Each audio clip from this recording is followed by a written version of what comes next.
A new military alliance takes shape in Saudi Arabia, but is its aim to fight terrorism or Iran? I'm Imran Garta, and today's newsmaker is the Islamic Military Counter-Terrorism Coalition. In a major show of force against terrorism, all of the Islamic world's defense chiefs came together in Saudi Arabia. Well, almost all of them. Left off the guest list was the world's most populous Muslim nation, Indonesia, as well as Iran and its allies Iraq and Syria. Some are asking whether Riyadh is using a new military coalition to isolate its nemesis, Tehran. Adding to that speculation is the group's charter, which does not name an enemy.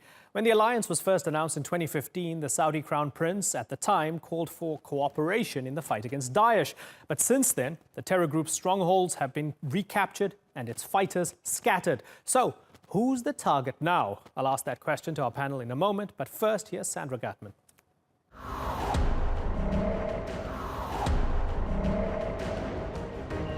Saudi Arabia has a message. Enough. This is the word that we want the whole world to hear. Enough terror, enough violence, enough crushing of our lives and our tomorrows. The kingdom says it's going to lead a regional fight against terrorism and believes a new Islamic military counter-terrorism coalition is the answer.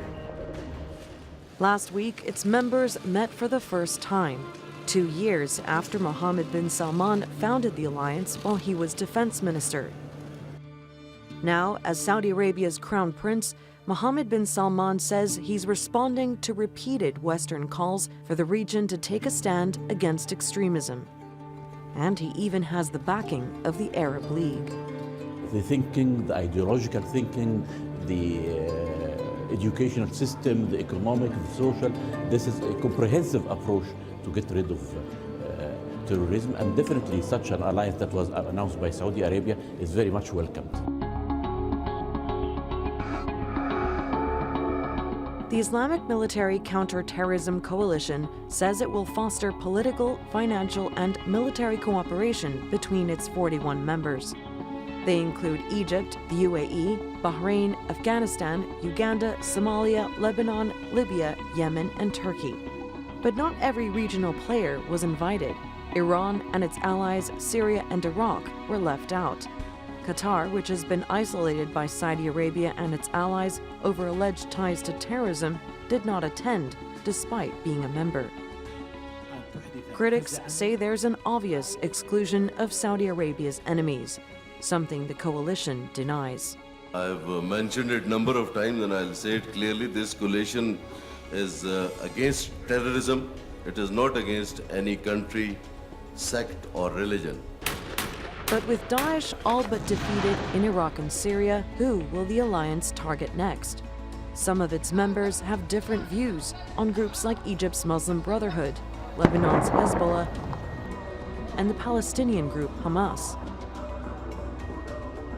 Critics are also dismissing the alliance as a propaganda exercise by Saudi Arabia, while ignoring its own Wahhabi ideology that gave rise to groups like Daesh, Al-Qaeda, and the Taliban. There are questions, too, about just how far the alliance members will cooperate on the ground, and whether it will flex its military muscle in its own neighborhood, in the same way that NATO has. Sandra Gatman, The Newsmakers. Well, to discuss this, I'm joined from Tehran by Iran foreign policy expert Mohammed Marandi, and from Medina, Saudi Arabia, is Aisha Siddiqa. She's a military expert and Middle East researcher at the University of London's School of Oriental and African Studies. Mohammed Marandi, did it annoy you that Iran was not invited to join the Islamic Military Counter-Terrorism Coalition? No, I don't think anyone in Iran was annoyed. No one at all took it seriously. The Saudis have trouble enough with regards to fighting and attacking the poorest country in the world, meaning Yemen. And the only way in which the Saudis can hurt the Yemenis is by forcing starvation upon them, of course, with the help of the United States and its other Western friends. So, no, I don't think anyone really sees it as an important chapter in the current state of affairs in the region. I think what does concern Iran is the way in which the Saudis are losing control. They are behaving erratically, not only in Yemen. The failed coup, of course, was another blow to the Saudi regime. Their outrageous behavior towards Qatar and the attempt to strangle the country, which fortunately failed. The humiliation of the Lebanese prime minister, who was funded and supported by the Saudis for many years. And the list goes on. The Saudis have been failing across the board. And of course, the internal situation for Saudi Arabia, the arrest of hundreds of princes a week after a conference held at the Ritz, and then they hold these princes in the same hotel, which says a lot to foreign investors and also Saudi investors. Okay, fair enough. So you've listed a bunch of problems you have. Mohammed Al Yahya, I want to bring it back to the alliance just for a second now and bring in Aisha Siddiqa, because I think Pakistan tells an interesting story about this alliance. Are the Pakistanis caught in the middle a little bit here? They've signed up, but at a time when their foreign minister, your foreign minister, has told me as well that Pakistan is pivoting towards the Iranians and others in the region. How is Pakistan going to do this balancing act? Isn't it caught in the middle between the Saudis and the Iranians? Certainly, that is the case. Pakistan is caught in the middle. And, you know, the public perspective is that we don't want to be fighting Saudi wars. Pakistan does not want, and it's sensitive towards Iran. Traditionally, Pakistan, the longest relationship Pakistan has had, and I would say very strategic, is with Saudi Arabia. Yet, there is very little appetite for fighting Saudi Arabia's war. You know, that is the situation. However, you know, being caught in the middle really means that we have about 7,000 to 12,000 troops in Saudi Arabia. We have a former army chief, and people are utterly confused. We were brought into the alliance. Pakistan was brought into the alliance. You know, it was ordered into an alliance, not asked or negotiated. I mean, one day, even the Foreign Office was caught by surprise when it was announced that Pakistan will be a member. And then, you know, Pakistan walked in. I think what it tried to do was to kind of balance. It's going to be difficult. And I don't know how far Pakistan will be able to deliver without damaging its relations with Iran or damaging the reputation of what the military is doing in the region. Yeah, but interestingly, I mean, just to be clear, because I want to be absolutely certain I understand what you're saying here, because you have General Raheel Sharif, who's going to be the top dog. He's going to be the military commander. He's Pakistani, former military head. Are you saying that Pakistan is an unwilling participant, or it might have been strong-armed into this? I think Pakistan is a very reluctant participant into it. Raheel Sharif is there, but when you talk to people, the idea that is given, the myth that is built around it is that here is a retired general, it's a private job that he's doing, he's trying to fix things, and the Arabs are very impressed, the Saudis are very impressed by his capacity to fight terrorism at home, and that's why he's there. But beyond that, there is no discussion. And beyond that, by the way, there is absolutely no appetite. I mean, when you look at the current situation, there's a greater expectation in Pakistan for Saudi Arabia to do something much more concrete with this coalition vis-a-vis Israel, you know, especially you know, the Jerusalem case. And I think right now, there's a lot of bitterness amongst the national security community who are talking, you know, who kind of don't see, who have much expectation of this coalition, except that here is the former general doing a job. Okay, so Mohammed Marandi, let me ask you if you think there's a sectarian element here, because looking at the politics, you might say, okay, fine, we can half understand why maybe Syria was not invited. It's plunged in a terrible war and hundreds of thousands of people have died. You can maybe even half understand why the Qataris have not been invited, because there's an ongoing isolation of the Qataris. But you look at Iran and you look at its ally Iraq as well. Maybe it's a coincidence, maybe it's not, but do you think that this is a bunch of mainly Sunni allies ganging up on Shias? Well, that's what the Saudis would like people to think. I mean, their occupation of Bahrain is another atrocity in the list of acts of the Saudi regime. And so the Saudis would like people to think that. They've been funding ISIS and Al-Qaeda, as we know from the WikiLeaks documents, Hillary Clinton, we know from the Defense Intelligence Agency document of 2012. We know that the Saudis have been funding all these extremist groups because they promote the Wahhabi ideology, and the Wahhabi ideology is the ideology of ISIS, Al-Qaeda, Boko Haram, and others. And that's exactly the point, actually, that Sunni Islam has nothing to do with Wahhabism. Wahhabism is something distinct, and that is a product from Najd, from Saudi Arabia, which has only grown because of Saudi oil wealth, which is rapidly coming to an end, by the way, because the amount of money that the Saudis are spending in Yemen and through their other crises that they've created, self-inflicted crises, is extraordinary. Okay. And this simply cannot continue. But Mohammed, might it be defensive? No, I don't think so. And I think that, for example, what they did... Finish your point, and then I'll come in. Finish your point. Yes, I was saying that in the case of Qatar, for example, that you just mentioned, the Saudis have behaved towards Qatar in a very similar fashion that they've been behaving towards Iran. In fact, even worse so.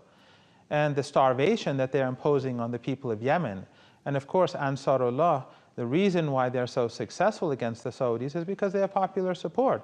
Otherwise, the overwhelming amount of military equipment and hardware that the Saudis have, and the money that they spend, and the support that they get from the United States and Britain and Canada to slaughter innocents and killing hundreds of thousands of people due to starvation and disease, if they didn't have popular support, they couldn't have held the capital for almost 3 years now. But so obviously, the Saudis have failed, but they've imposed starvation on all the different sects in Yemen. Okay, so might it be defensive from their perspective? Let's think about it from their perspective for a second. They look at the Iranians backing Assad. They look at more than 300,000 people dead by barrel bombs, by mortars, by starvation, as you mentioned, and all manner of heinous crimes as well. Hezbollah doing its thing as a militia, not only in Lebanon, it's a part of the government, but also a militia, but in Syria as well. Shia militias, which have documented crimes against Iraqi civilians as well. So from their perspective, they're seeing that they have to have a kind of Sunni NATO because they see Iran having a kind of Shia NATO developing over the years, and they find themselves having to defend themselves. First of all, what you're saying about Syria, if they had not helped create the civil war in Syria in the first place, we wouldn't have these dead people. So they violated they and the Americans, they created this civil war. If anyone has blood on his hands, it's Obama and the people that he's led, first and foremost. In other countries, there has been internal strife, but in no country, as in Syria, did foreign powers try to bring in tens of thousands of people to destroy the country. So the true criminal in all this is that country that disregarded international law, brought in tens of thousands of extremist fighters, including from Europe and the United States, including from Saudi Arabia and other countries, and demolished so much of the country. And the Iranians have not only supported the Syrian government, they've supported the Palestinian groups like Liwa al-Quds in Syria, which have helped to defend the country against the extremists. The Iranians supported the Kurds in Iraq, which are predominantly Sunni. When Erbil was about to fall through an ISIS attack, it was Iran that went and saved the city. So I think the reality on the ground is very different from the Western propaganda that we hear. Saudi Arabia is, yes, it uses sectarianism, but the regime is utterly corrupt. They're billionaire princes who've been taking the wealth of the country for decades, and they use Wahhabism as a facade to distract attention away from what they do. And they use the money also to prevent the UN and human rights organizations from pointing out the atrocities, the extraordinary atrocities that they are carrying out in Yemen, which I think are unprecedented in recent human history, where millions of people are being forced to starve in a man-made starvation. It is a terrible humanitarian situation, and undoubtedly the Saudi-led coalition must answer for a lot of what's happening on the ground there in Yemen. Aisha, let me bring you in here and back to looking at this coalition of 40 countries, right? What I struggle to understand is, how does it actually work? Who contributes troops? Do you organize an army when there needs to be an intervention? How's it going to work? I think the details have yet not been worked out. There are people there. There are going to be, troops, small numbers from member countries, but who's going to lead? Of course, we have the Pakistani general there. I think they haven't put the force together. There is a lot of training to be done. There is synergy to be built. An organizational structure that has to be created. So we are still a way away from having a force which actually works and delivers. The problem is that these details are not being worked out. There is absolute lack of clarity. What is being discussed in Riyadh is being kept in a very small circle. A few weeks ago when there was this conference in Riyadh of this Islamic NATO, so to speak, the people who were brought in from Pakistan were those who are very close to the military. So the idea, what I'm trying to say is that, so the myth that is being built around this force, or whatever is the narrative that is being generated, is very controlled. And so there are very little questions asked. The details need to be worked out. And a lot depends on what Saudi ambitions are. We know that ultimately when push comes to shove, there is Saudi dependence on this force. If there is an attack from Yemen, very recently there was an attack, there was a missile which was intercepted very close to Riyadh. So there is a real threat to Saudi security. So how far will these different militaries that have been contributed by the respective countries, how far will they go? Will they cross over into Yemen? Considering that right now, the Saudi focus of threat to their security is from right. Yemen. So, or Iran, how far? What lines are there?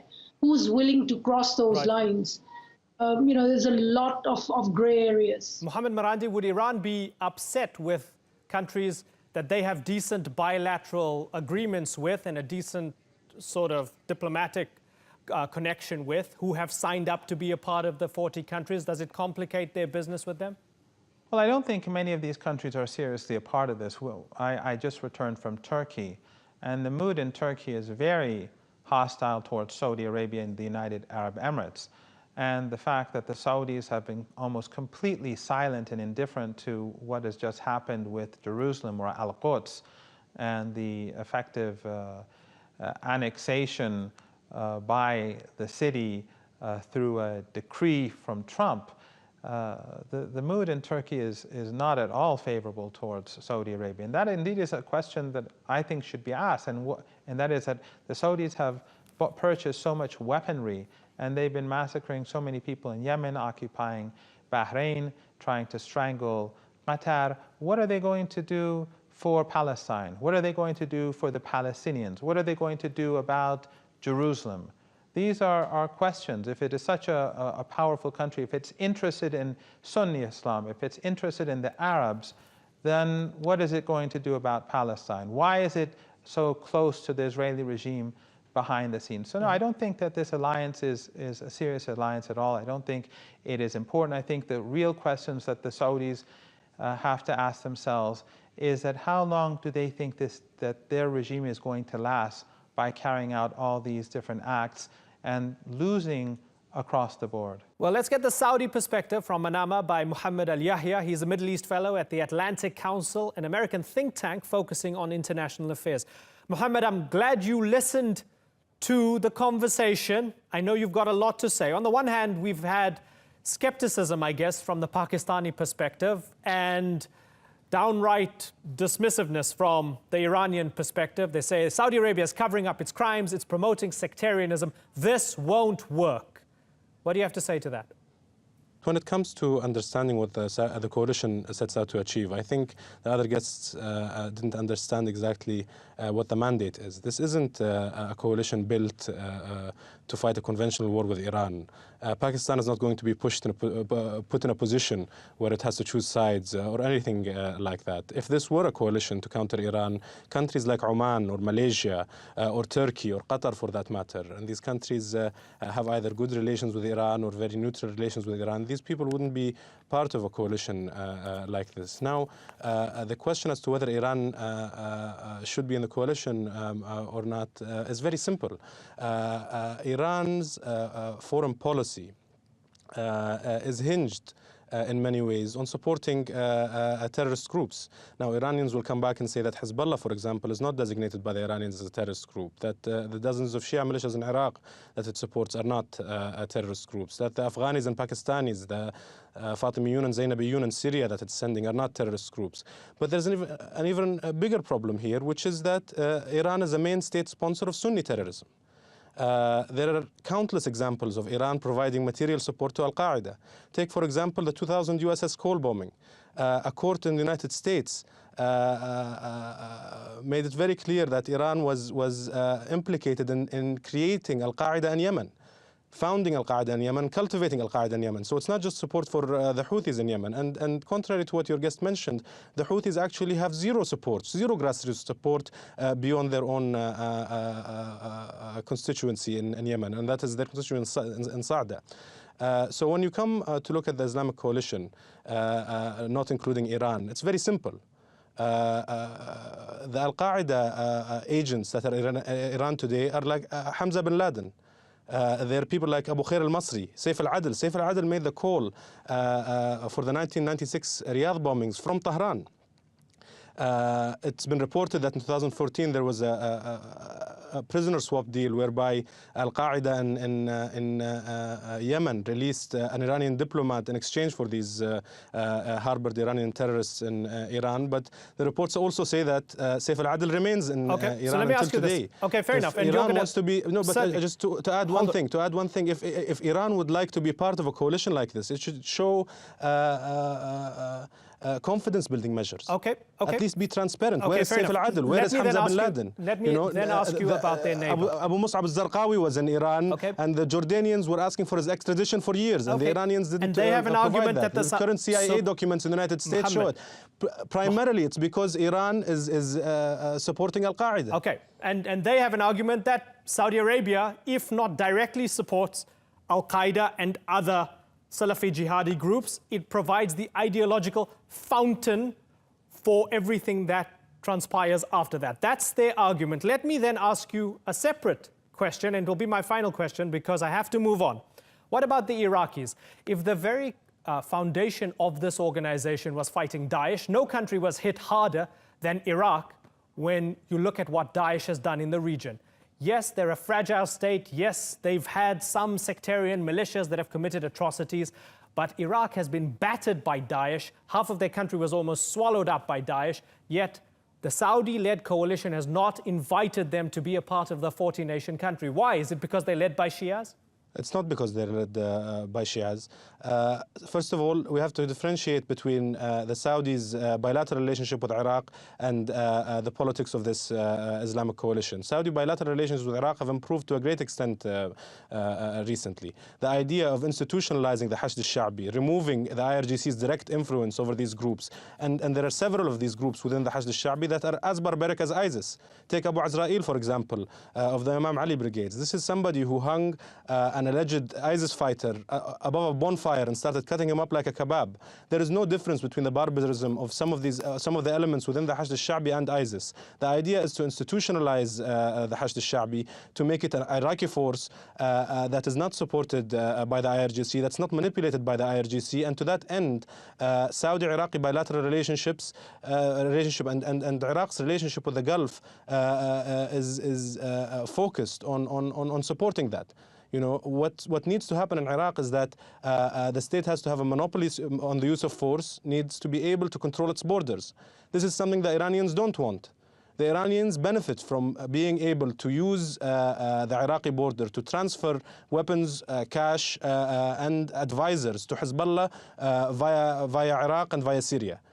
For the Iraqi government to have a monopoly on the use of force, for it to have control over its borders and be able to decide whether to allow Iran to make such transfers, is something that the Iranians don't want to happen. This is a risk for them long term. And this is what the Gulf countries are trying to help the Iraqi government too. Okay, Mohammed Al-Yahya, I think it's been really important to get the Saudi perspective, and I'm glad you joined us. Thank you very much for joining us, Mohammed Al-Yahya from Manama. Thank you.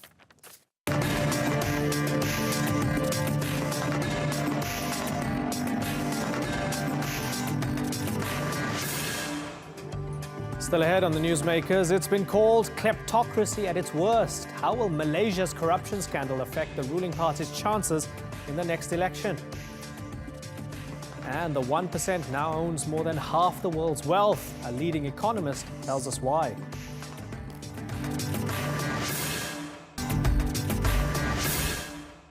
Welcome back to the Newsmakers. Since 2015, one of the world's biggest corruption scandals has dogged Malaysia's Prime Minister Najib Razak. His opponents say the country's sovereign fund is being looted, and they've been ratcheting up the criticism ahead of next year's general election. Well, they now have a lot more ammo. Last week, the US's top prosecutor, Attorney General Jeff Sessions, called Razak's government kleptocracy at its worst. He says $4.5 billion have been laundered to pay for pricey New York real estate, artwork, and even financing a Hollywood film. The election is in August, but can Razak survive the controversy until then? Shoaib Hassan reports.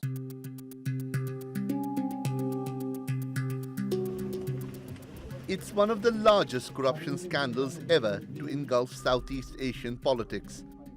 International investigators say top Malaysian officials siphoned money off the country's sovereign wealth fund, the One Malaysia Development Berhad, known as 1MDB. Instead of being used for development work, those funds were allegedly spent on lavish properties and entertainment companies, as well as gifts given to celebrities like actor Leonardo DiCaprio. Now the US Attorney General has weighed in.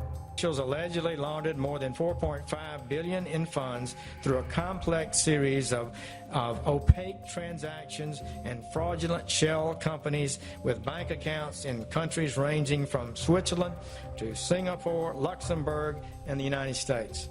This is kleptocracy at its worst. The man named at the center of the scheme is the current Malaysian Prime Minister, Najib Razak. He's denied any wrongdoing. But the scandal has enraged ordinary Malaysians and ignited movements to hold those responsible to account. Like this one by local NGO Bersih.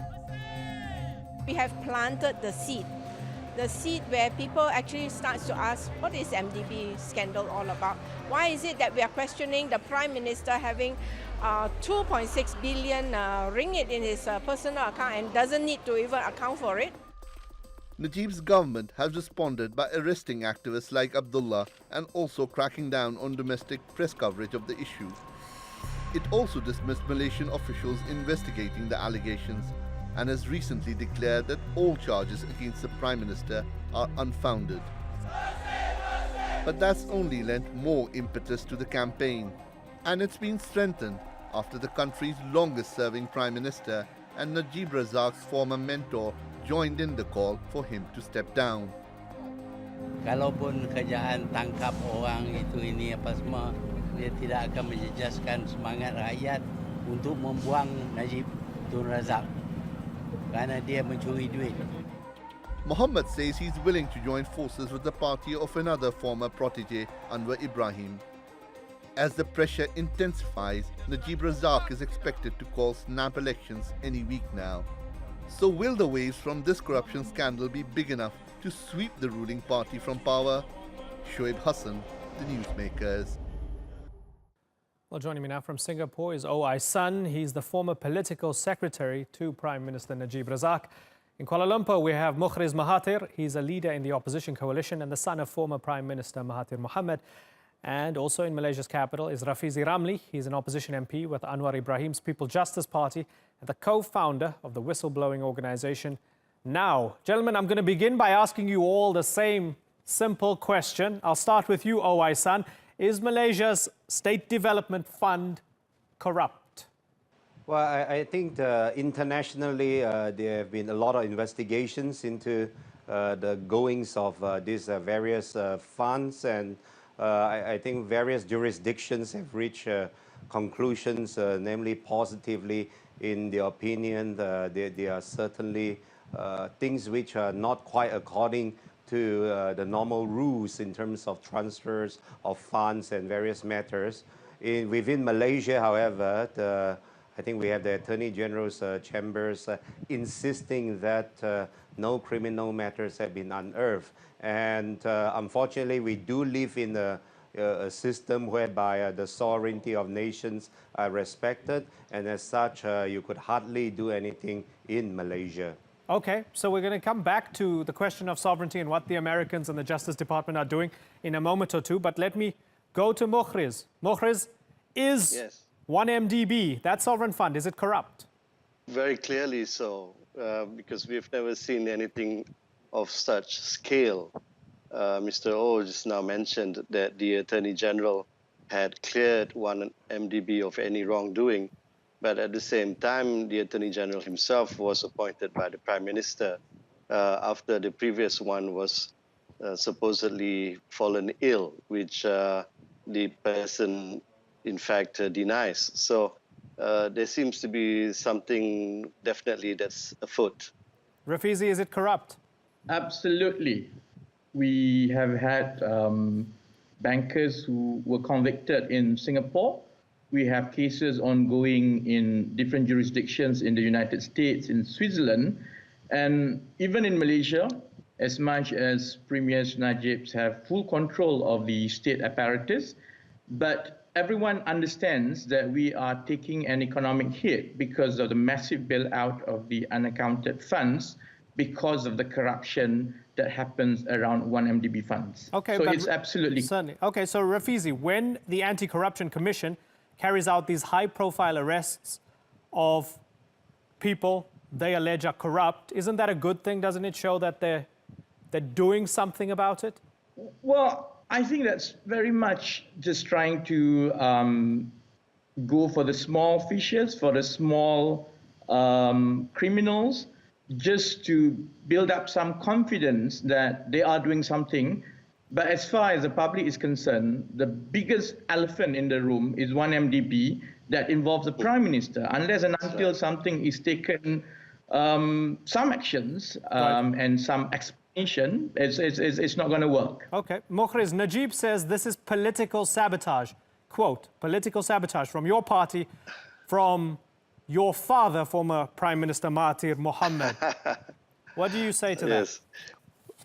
Well, there's absolutely no basis to that accusation. Who would have been able to fix such a scheme from setting up a so-called sovereign fund with only R1 million of capital, borrowing, ratcheting up a borrowing of up to 42 billion ringgit, and then the PAC, the Public Accounts Committee of the Parliament, finding that quite a sizable chunk of that borrowings have gone missing. So how this could have involved my father, who had retired for the past, 14 years now, is bizarre, to say the least. Right. Owaisan, the Department of Justice alleges that billions were misappropriated from 1MDB.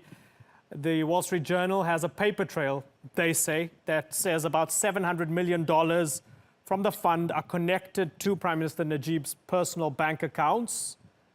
Do you think that they might be onto something legitimate here, that they might have a case? Well, I think nobody seriously, except for perhaps the ruling party, is doubting the veracity of these various accusations.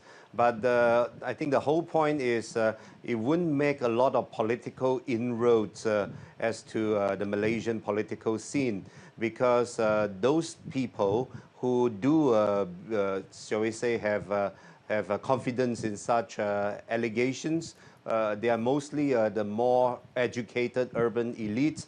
And these urban elites, in any case, are staunch supporters of the opposition. So you can't make much political inroads because in the rural areas, this sort of allegations, while they may or may not be believed, people care more about their daily livelihoods. And whether we like it or not, the ruling party is in a better position to deliver those livelihood needs, and thereby they will still enjoy sizable supports. And that, unfortunately, is the fact of the life. And that's interesting political analysis, but I want to see if I understand you correctly. You're saying that it might be true that they're stealing hundreds of millions of dollars or billions of dollars, but it doesn't mean anything politically back home because poor people only care about what they eat. Is that what you're saying?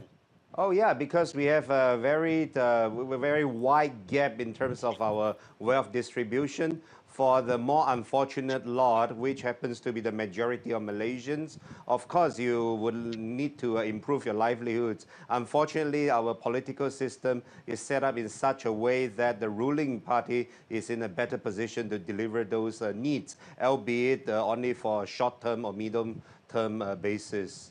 Okay. So people will be induced to support the political elite, whether or not such allegation is true.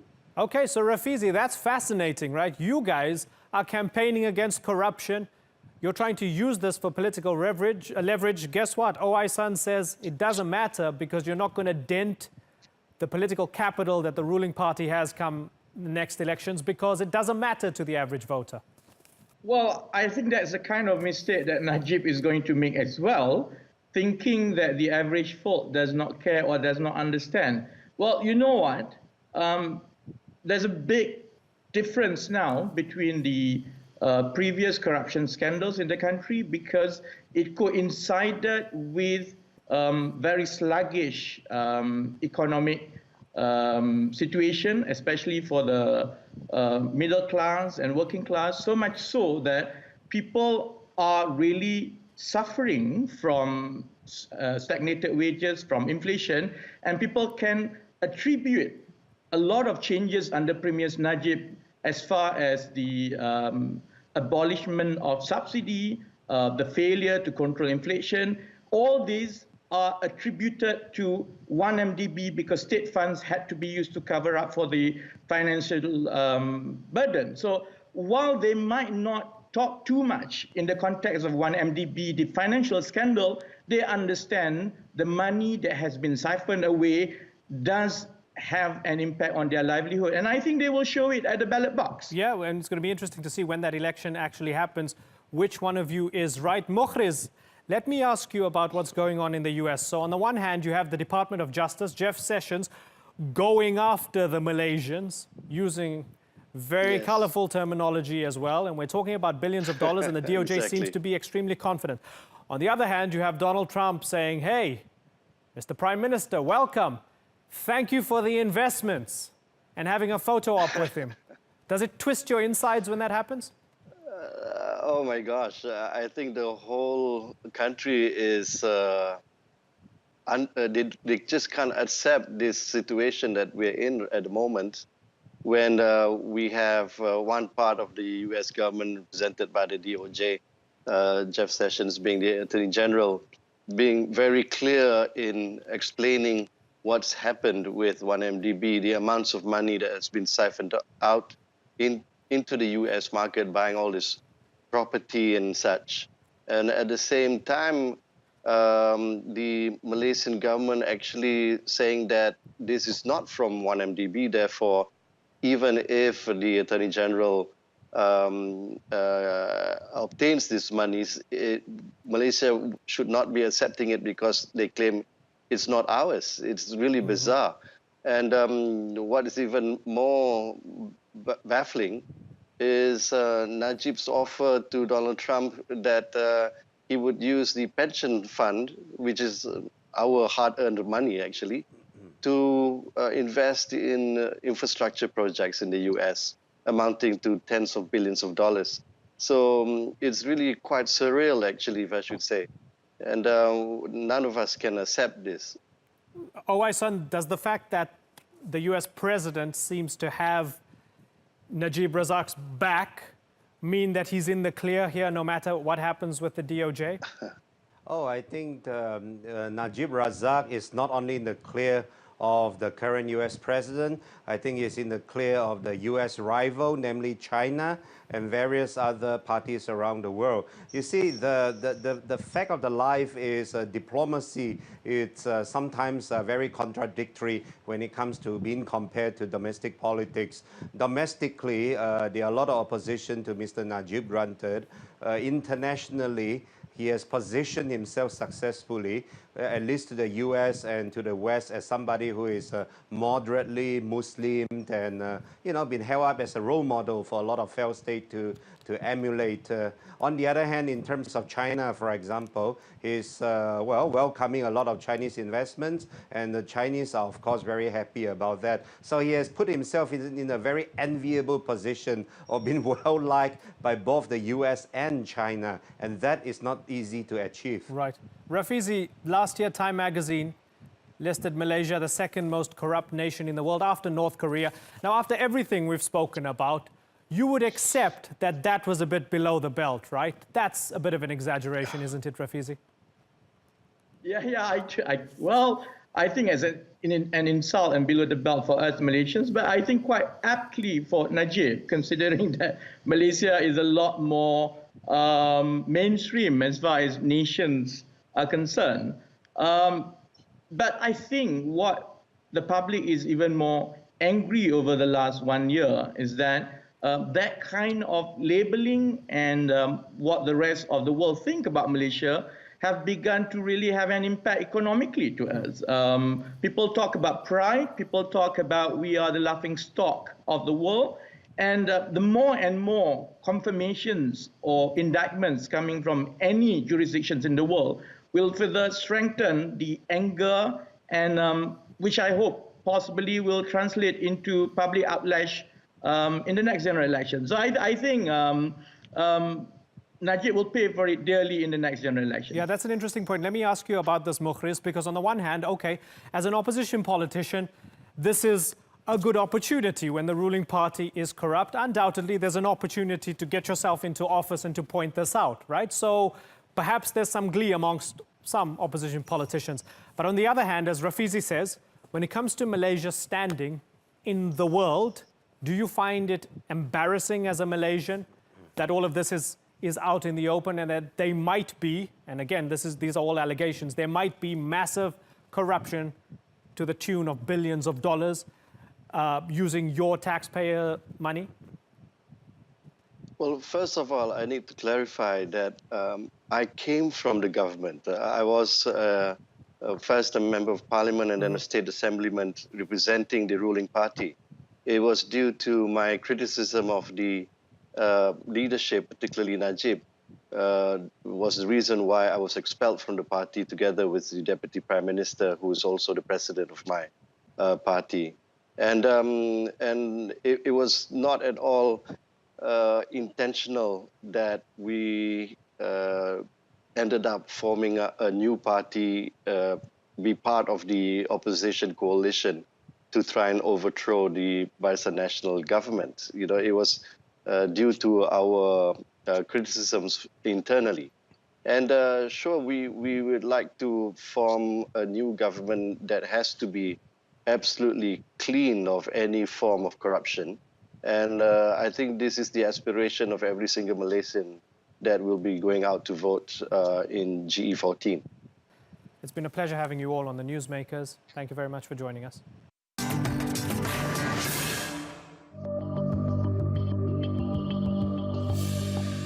An economic system that's warped out of shape, which means that the 1% benefit, that it's designed to benefit the 1% rather than most people in the 99%, which is why you could get the number of billionaires that have the same wealth as half the rest of the world on one golf buggy.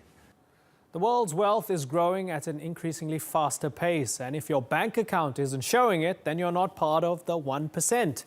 A Credit Suisse report says the uber-rich now own half of the world's assets, and nowhere is that more apparent than in the United States. Americans took over $16 trillion created in the past year, and a disproportionate amount of that cash was grabbed by the country's millionaires. It's not a partisan problem. The middle class has diminished considerably under the Bush, Obama, and now Trump administrations. With more on this globally, let's talk to the former lead economist at the World Bank, Branko Milanovic. He's the author of a new book out called Global Inequality, A New Approach for the Age of Globalization. Good to have you on the program, Branko. Do you find that more and more people are coming around to the fact that it's not so much poverty that's the real menace to society, whether nationally or globally, but it's more inequality and relative poverty that's the big problem? Well, that's true. You know, obviously poverty is a bigger issue in terms of, general welfare and the need for the world to eliminate extreme poverty. But the danger of inequality is a more insidious one. The danger is social stability. So high inequality really threatens social stability in many countries, and poverty is indeed a huge humanitarian issue. So there's terrorism, there's fascism, there's organized crime, there's, sort of disorganized crime, you name it. Globally, in this globalized world, which direction are we moving in? Are we becoming less equal? Is there more inequality, which is leading to more and more problems? You know, first let me just say about inequality, it is, it's a diffuse thing. The ones that you mentioned before, like terrorism and other things, they are concrete in the sense that you can more or less define them reasonably well. When it comes to inequality, it comes in many shapes and forms. There is inequality of income, inequality of wealth, inequality of opportunity, gender inequality, racial, so there are many of them. But then to go to the second part of the question, we really have two different trends there that people sometimes have hard time sort of visualizing or understanding. In most of the countries in the world, and that's what people experience, inequality has gone up, and they really feel it, almost daily. On the other hand, because Asia has been so successful in reducing, poverty and increasing incomes, global inequality has declined. In other words, China, India, Vietnam, Indonesia have now become part of the global middle class, and that drove inequality down. Is there any amount of inequality that can be justified for the greater good? I know it's a terribly cynical question, but can we look at it and say, okay, in order for a system to have growth and abundance, generally, a certain amount of people need to suffer a little? Well, of course, some level of inequality is even desirable. Let me just put it in a very sort of a common sense way. When we talk about inequality, we are not talking about a binary thing, like, there is zero inequality, everybody has the entire, equal incomes, or one, like a high number, like inequality, like one person has the entire income. We are always talking about sort of a number in between, and then pushing inequality down towards really very low, unsustainable level is not good either, because then you essentially lack incentive to work, invest, be productive, and so forth. Communist countries in the past are a little bit of an example of what is bad when inequality is very low. But on the other hand, we are now, in most part of the world, we are in a position that inequality is way too high, and that's not good for social stability, and it's not even good for the economy. Are we still stuck with too much kind of economic ideology? Because there are those that would argue, yes, it's bad that there's a lot of inequality. Yes, it's diffuse and it varies from region to region. But this global market-centered approach of capitalism is the best thing we've got. And hey, we've tried communism, we've tried socialism, it's collapsed economies the world over. That sucks. We have the best way forward, so we have to just kind of press on with it. What are the solutions then, if not socialism and communism? Is there a third way? No, there is actually. The solution is continuation of, obviously, capitalism and globalization, with significantly greater redistribution within countries and equalization of opportunities, because that's absolutely crucial. Even people who are very much on the right don't dispute the fact that unequal opportunities are not only bad for individuals who suffer from that, but they're also bad for the country and for the growth. Actually, if you have lots of people, I suppose 1/5 of your population not having the opportunity to go to school or not having the opportunity to continue higher education and so on, that cannot possibly be good for the economy. You don't use the talents of those people. The big question in many countries around the world right now. Immigration, is it good for the economy? Does it diminish and narrow that inequality gap, or does it widen it? You know, I'm glad that you asked that question because, you know, when we come to immigration, it's a little bit like inequality. You know, the two extreme solutions like zero inequality or really incredibly high inequality are not good, as I was just saying before. Likewise with immigration, like zero immigration is really not a good solution because migrants really would like to increase their incomes, world income would thereby go up, and countries need migrants.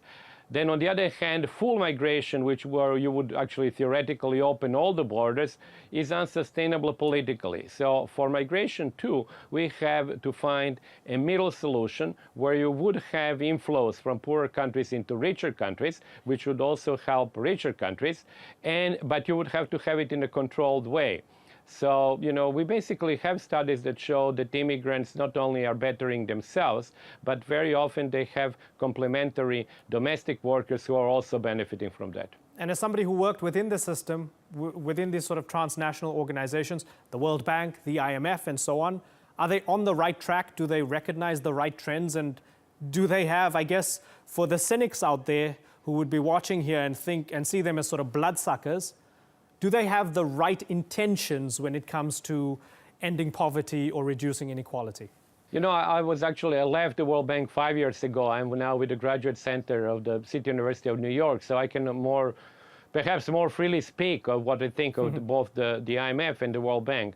I think that basically both institutions have readjusted themselves in the wake of the financial crisis.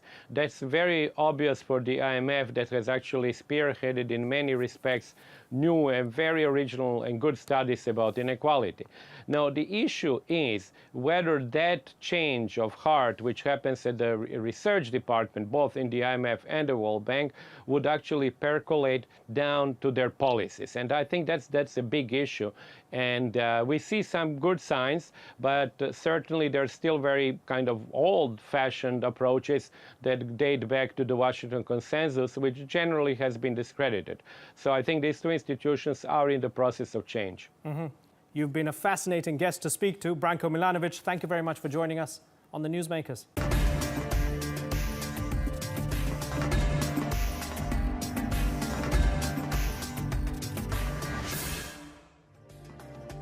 And that's all for this edition of the Newsmakers with me, Imran Garda. You can check out more of our stories on YouTube, Facebook, and Twitter. Remember to like, follow, and subscribe. Next time, Venezuela's top opposition parties are blocked from the next general election. Is this a final blow to the country's democracy? Until then, thank you for watching. Bye-bye.